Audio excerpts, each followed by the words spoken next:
What's up, flappers? So welcome to the second giveaway video, second of many to come. So if you are wanting to enter for this one, make sure to continue watching the video. For people who want to enter yesterday's giveaway, please navigate yourselves to this video on screen now. Yes, there are now 2 ongoing giveaways, and tomorrow's video will have a 3rd giveaway. For those who don't know, I'm currently doing a giveaway marathon essentially, where I will be giving away $1,000 of goodies for Genshin Impact over patch 1.5. So if you are just joining us, don't worry, we are only on day 2 of giveaways, so you still have a chance to enter. And of course, if you are in my Discord or subscribed, I will be constantly reminding you all of the giveaways that are currently ongoing, as well as to alert you to future giveaways. Also, one more announcement before we start the video is that for tomorrow's live stream, I will be pushing it forwards to 9 a.m. PST to accommodate my Asia and Europe viewers. So I hope to see you all there, as it's going to be my 20,000 subscriber special live stream. And hey, maybe there's going to be something special going on. I don't know. Anyways, for today's video, I will be talking about physical DPS Zhongli. Now, this is something that I had to do a bit of digging for because there just wasn't a lot of well-established information out there that is also up to date. So here in this video, I will be breaking down everything you need to know, including talent priorities, constellation values in regards to physical Zhongli, of course, followed by best weapons with free-to-play options, and finishing this all off with artifacts, which will include the new Pale Flame set with main and substats included. Of course, timestamps will be included, so you may navigate to any part of the video that you need. Now let's get started. Physical DPS Zhongli, it's obvious that we will be focusing on the normal and charge attack talent first. And just like support Zhongli, if you own a Constellation 0 or 1 Zhongli, I suggest you then to focus on elemental skill as a secondary talent, and then finally your burst. However, if you have Constellation 2 Zhongli and above,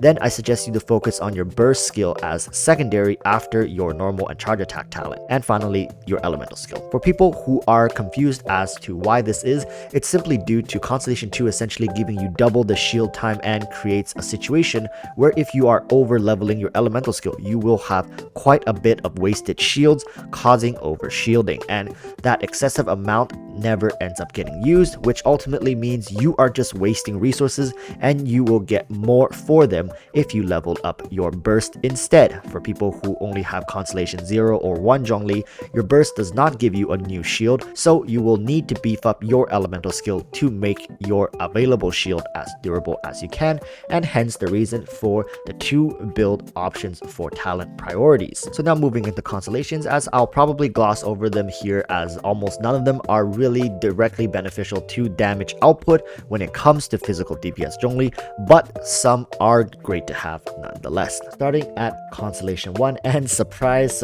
it was garbage for support Zhongli, and it's still garbage for physical DPS Zhongli. Just like in my yesterday's video, please don't waste your precious resources on this constellation if you are not planning to go for at least Constellation 2. Now, speaking of Constellation 2, let's talk about it in regards to physical DPS Zhongli. Now, this constellation was superb for support Zhongli, and it's also not too bad for physical DPS Zhongli. The reason being is the functionality it brings to your kit. While people oftentimes only think about the extra shield your burst gives, but doesn't consider how you are essentially iframing while also channeling a shield, versus if you were to just hold your E, that's precious DPS time spent on activating your shield again, but having your burst skill do it, you are iframing and dodging lethal attacks while gaining a shield. It's very efficient and also allows you to put more talent points into your burst skill, which essentially does increase more for crowd control as well as damage output. C4 here for physical Zhongli is still quite good, as the additional petrification duration helps out immensely with your DPS window and helping take burden off of your now weakened shield due to not building for HP artifact. Finally, C6 is a nice bonus here while not being able to get the best effect due to you yourself lacking in HP. It definitely serves as a great boost in survivability, but it's best not to be too reliant, as the healing isn't enough to tank through endgame opponents. Now let's get into weapons, which is arguably the most important part when it comes to physical DPS Zhongli. So this is the first time a free-to-play weapon will be one of, if not the best options.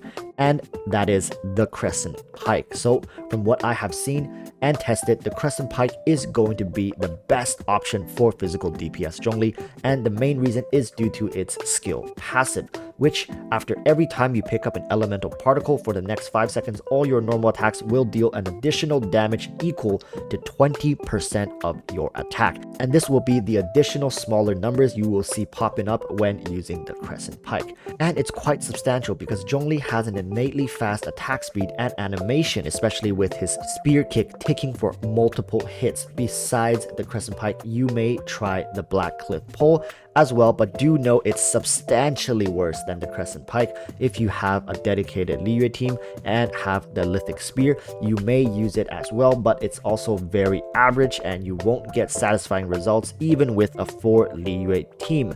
Following this, you have the BP weapon, and that would be it for the 4 stars.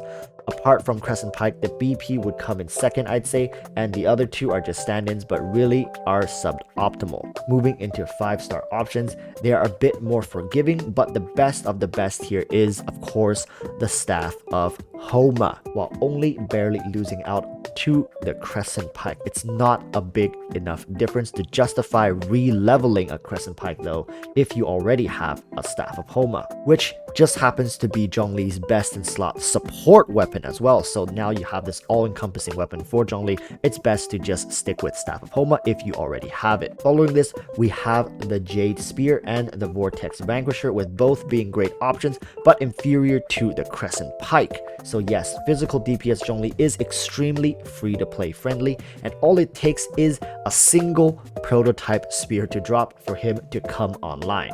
So if you have a prototype in the spear category, I heavily suggest you to try this build. Before you try this build out, also enter for today's giveaway. The prize will be 2 Welkin Moons and 2 Battle Passes, totaling 4 prizes, which means 4 winners in total for this particular giveaway. Here's how to enter. Just like yesterday's giveaway, first you have to subscribe to my YouTube channel and turn on all notifications. Second, you have to join my Discord. And finally, third, you have to include the word Yamete Kudasai in the comments. Yes, we are very cultured here on YouTube. I look forward to reading each and every one of your comments. Winners will be drawn on next Wednesday's live stream, and no, you do not have to be watching the live stream to win. I will broadcast all winners in Discord and mention them in the following video, so that is why I ask you to subscribe and join the Discord.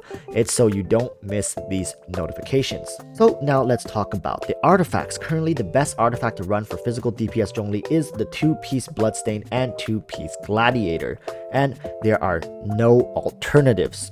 It's 2-piece Bloodstain and 2-piece Gladiator with either Staff of Homa or Crescent Pike. Anything deviating from this setup, you start losing out on a lot of DPS, and it just gets to a point where it's not even worth it to build him for physical DPS anymore. So make sure you fulfill these requirements prior to attempting to build physical DPS Zhongli. But with the introduction of the new Pale Flame set in patch 1.5, you no longer should build for 2-piece Bloodstain and 2-piece Gladiator. Instead, you have 2 more build options now, being either the 2-piece Bloodstain and 2-piece Pale Flame to get the easy 50% physical DPS bonus, or if you want a bit more power, go for the 4-piece Pale Flame. But do know the 4-piece condition may be a headache to keep track of.